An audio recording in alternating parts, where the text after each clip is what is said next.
Just how stealth is stealth performance? We're about to find out. What's up guys, CJ Cromwell here. You might know me from Hapless Racing, the Gambler 500. Anyway, we're here with Big White's new replacement. It's a 2014 LML.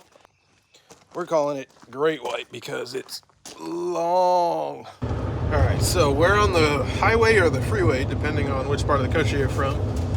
Just getting started out, we're only, I think, 40 miles in, but what I'm noticing right away is that I keep finding myself moving left to pass people because I'm going a little faster than I realize.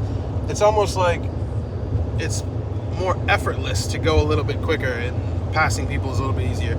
Comes with a 4-position selector switch, and I've got it on position 3 out of 4, which is their stock, low, medium, and high. So we're having a medium because we are towing a little bit, and I'm going to pick up some more equipment to make it a little bit heavier.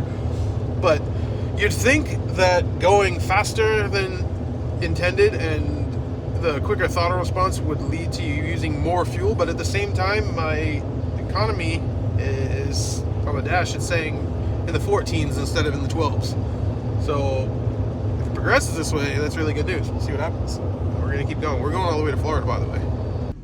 We were starting with 12.1 before, so even according to the dash, we're getting another mile per gallon, even with more weight on the trailer than before, and driving a little faster. It's looking like, accounting for the extra weight and the tire size, it's probably realistically we're getting 2 miles per gallon extra. And the truck is peppier. It doesn't notice the trailer as much. It feels a little bit easier to drive.